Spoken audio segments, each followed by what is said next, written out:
Roll Tide! Roll Tide Roll! This is the Tigers and Tide Alabama Football Podcast from SoutheasternFootball.com. Available on Bama Sports Radio, a V-Sporto channel bringing you all Crimson Tide all the time. Remember to download the Bama Sports Radio free iOS app and follow their channel on Twitter at Bama Sports Radio. Here are your hosts, Brett Mason and Jamie Thomas. Broadcasting from our respective Alabama and Auburn bunkers in Southeast Alabama, you have two happy people for the podcast today. I am Brett Mason, War Eagle, along with my co-host Jamie Thomas. Roll Tide, buddy. Hello to everybody listening on our free iOS and Android apps. You get it for free on the App Store. Just search for Tigers and Tide. You get the podcast immediately when we release them. You don't have to go searching for it. Of course, you can also subscribe. Everybody that's listening on iTunes, Stitcher, TuneIn, iHeartRadio, and YouTube, we're happy to have you here as well. And, of course, we're easy to find on any of those platforms just by searching for Tigers and Tide. And we're both happy campers today. I think you probably are a tad happier than I am. You would think, wouldn't you? Well, I would think, yes. You know, I'm not quite sure Alabama looked like a championship team this weekend, but they sure looked more like one than Auburn did. I can tell you that. So, obviously, you have a right to be a little bit happier. So we're going to jump into the game, talk about what we saw with the offense, talk about what we saw with the defense, things like that, recap the game, and maybe take a look at what we should be looking at going forward. I thought we'd start the podcast today with a few interesting notes from the weekend. Feel free to chime in on ones you want to and just not say anything on the ones you don't. We'll move right through them. All right. SEC ran the table. Of course, LSU game's canceled, so that don't count. And then Vandy loses in an embarrassing fashion. Thanks a lot, Vanderbilt. Yeah, that's ridiculous. How good or bad is LSU? It's frustrating for me as an Auburn fan because we have to face them week 3, and I didn't really get to see anything by them. So, you know, next week will be my first chance to check them out, and they'll be taking on Mississippi State. So at least they'll be playing a better quality opponent. Maybe we'll learn more next week. The BYU Hail Mary pass to beat Nebraska with 1 second left on the clock was pretty dramatic. I don't know if you saw that.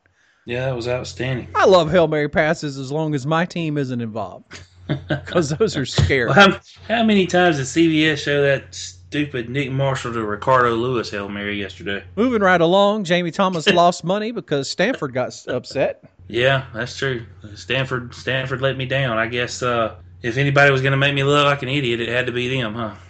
The Pac-12 in general was just ridiculous. You had 2 Pac-12 teams lose to Mountain West teams. Not just Mountain West teams, but subpar Mountain West teams. Stanford could only score 2 field goals against Northwestern. Washington State lost to a middle-of-the-pack FCS team in an embarrassing fashion.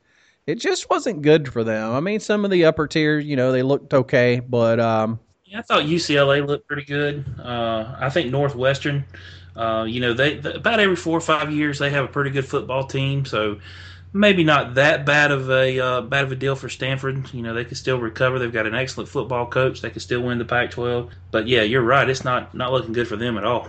Even Oregon didn't look that great.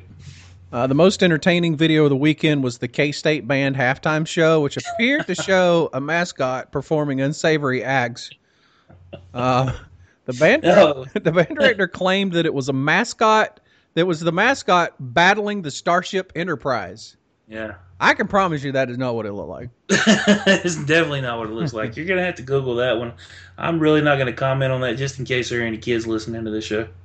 And in the Keep It Classy Gainesville segment, New Mexico not only gets beat up in the swamp, then they have their bus robbed as well. Classy and Gainesville. Well, that's 2 words you don't hear in a sentence very often. So let's just get right into it. I'll give you my thoughts on Alabama, and then I'll let you take it run from there. My only thoughts, the one thing I was really watching, I wanted to watch the offensive line. I think a lot of aspect of Alabama's game was a foregone conclusion, so I don't have much to say about them. You can probably go into detail. I did think that Coker actually looked pretty good. I was happy to see I was right in predicting he would start the game.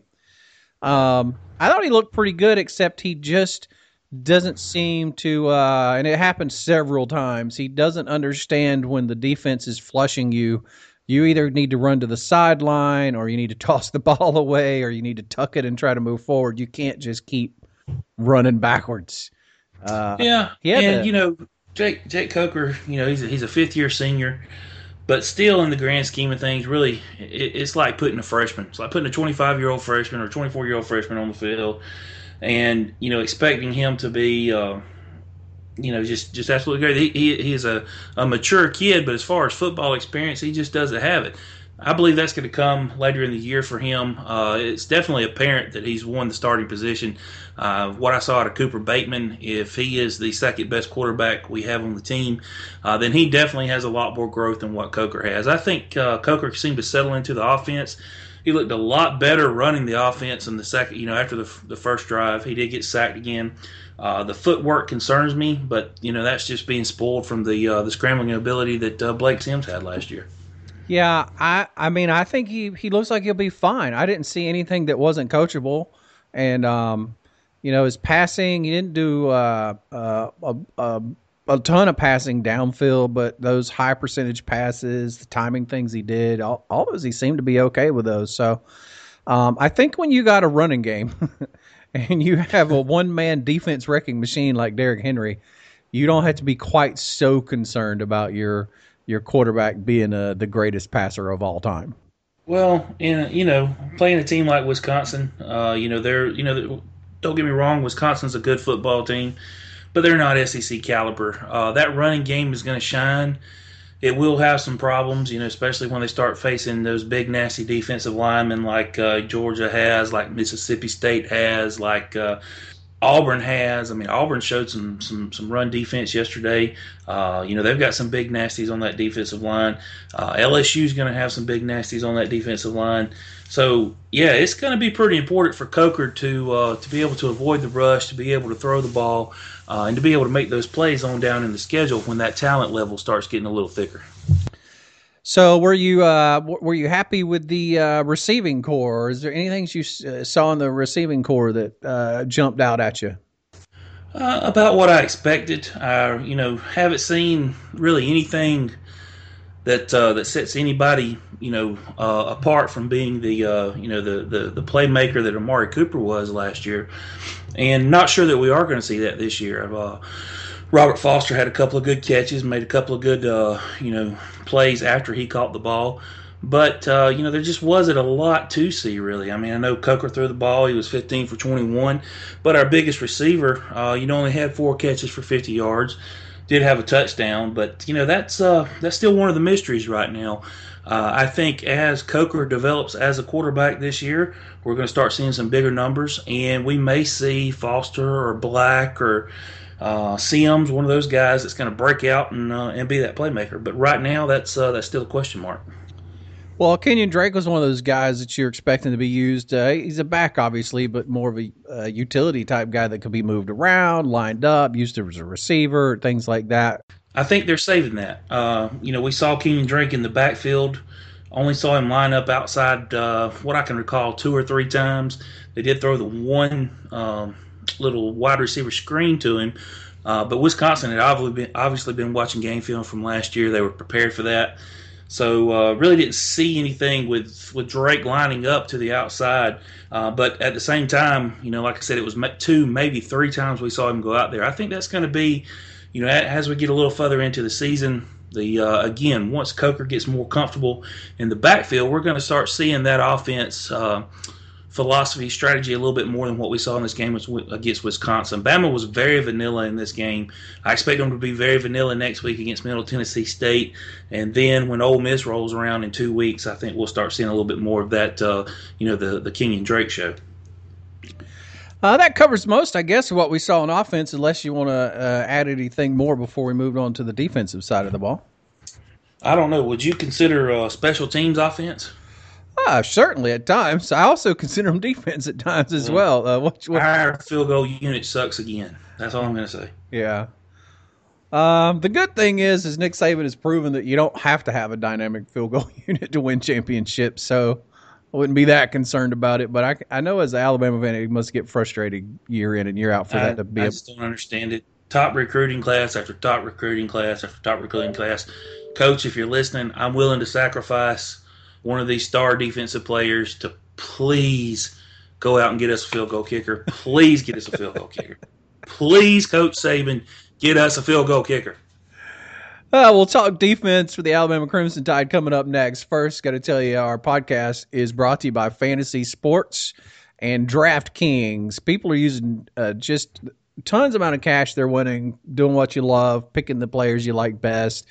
Beautiful thing I like about DraftKings.com is you get to change it up every time. You pick the sport you want, you pick your players, and in a matter of hours, you know whether you win or lose, and it starts all over the next week. Daily fantasy means no long season commitments. Just play when you want, and it's a new season every time you play. You're never stuck with the same players. Over $1 billion will be won at DraftKings.com this year, and you could be next to win big.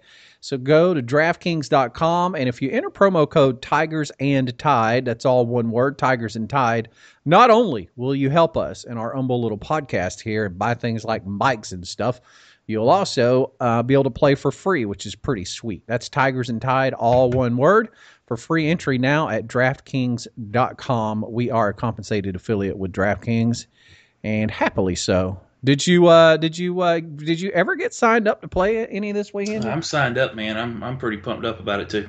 Yeah, I did, and then forgot to do my team. I forgot to do so. I'm an idiot. What can I say? Next weekend I'm going to be there, though. I can promise you that right. You need me to send you a reminder? Yeah, send me a text, buddy.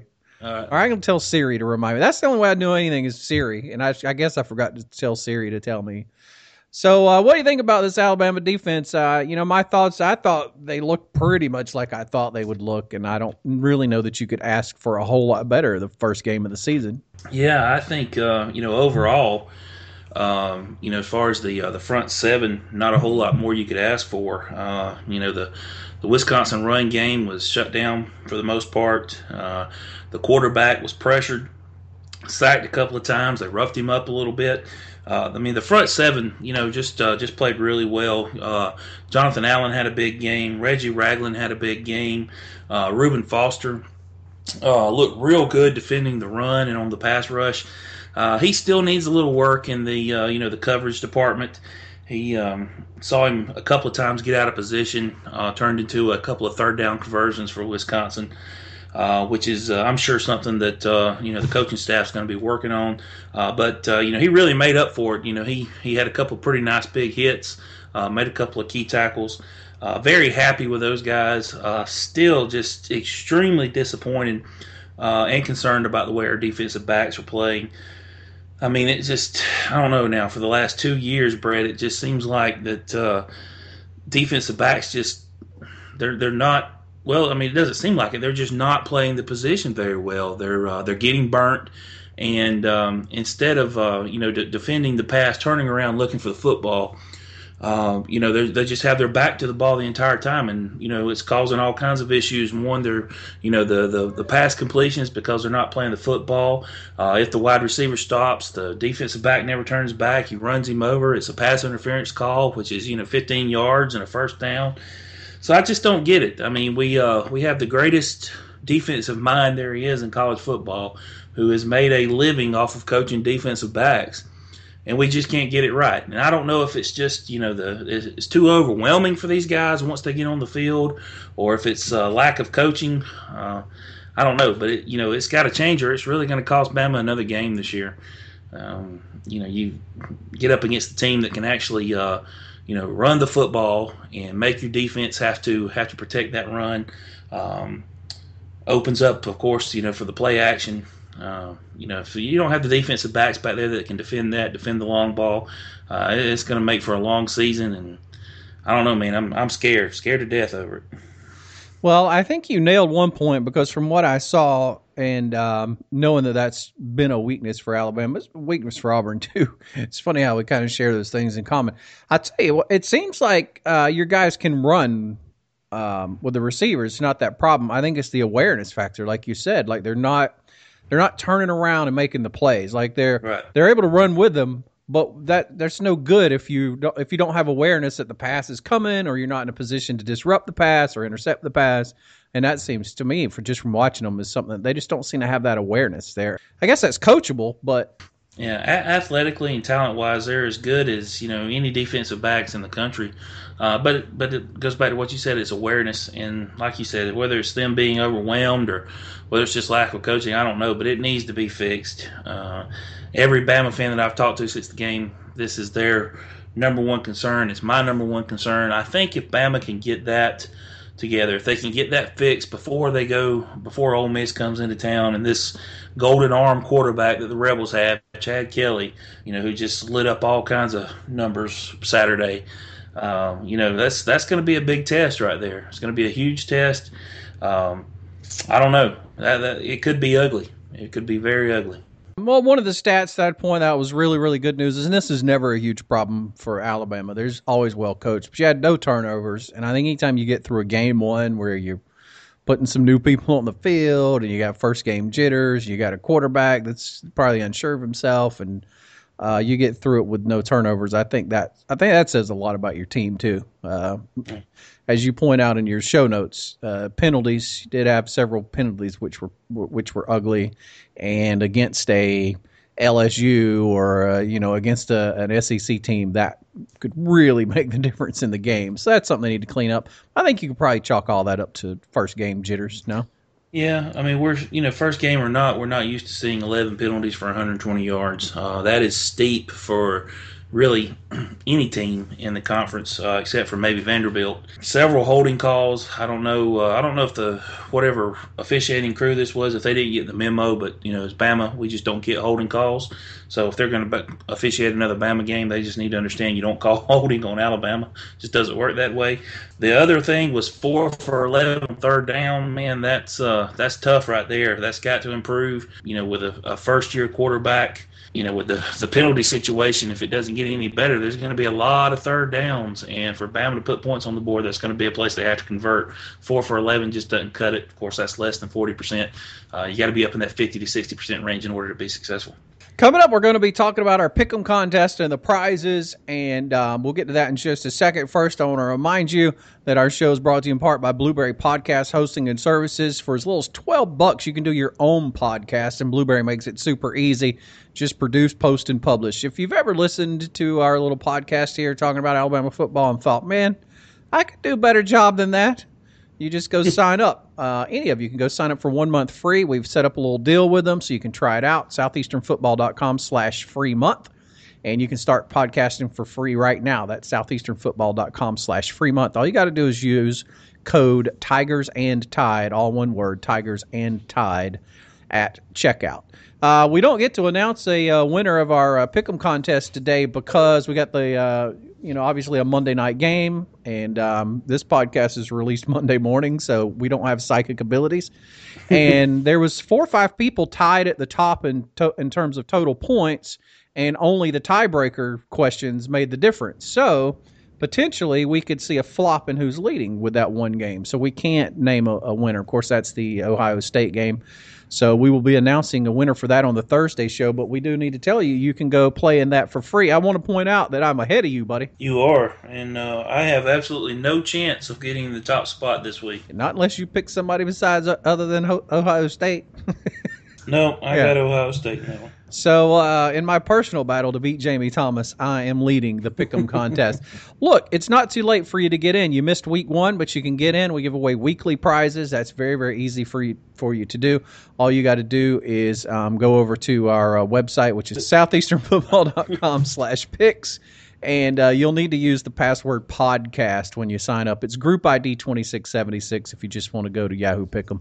And we'll talk more about it on Thursday. We'll announce the winner, award some fantastic prizes, and we'll also have Elizabeth Sturdivant on the show with us, who will be doing her picks for this coming up weekend in college football. Overall, as an Alabama fan, I think you got to be feeling reasonably good about how you're set up for the season. Feeling pretty good. Like I said, definitely as every year after the first game, you see where you need some improvement. We have to have 100% faith in the coaching staff. That's what they're working on today. Bama's going to get back to work with what should be a pretty easy win against Middle Tennessee State this week, and start focusing on Ole Miss. If they win or lose, thank God it's football season. And we may not look the greatest, but we dang sure looked a lot better than Auburn. And it's time to sign off of the podcast officially right now. Make sure you download the free apps. Look for Tigers and Tide in your app stores, whether you're on Android or iOS. And we'll talk back with you Thursday. Have a good one, buddy. War Eagle. Roll Tide. Don't forget to follow us at Tigers and Tide 1 on Twitter and Facebook.com/Tigers and Tide. Also, be sure to follow Bama Sports Radio at Bama Sports Radio for the latest on Crimson Tide sports. Thanks for listening to the Alabama Football Podcast from SoutheasternFootball.com on Bama Sports Radio of the Sporto channel. Download our free iOS app. Just search for Tigers and Tide in the App Store.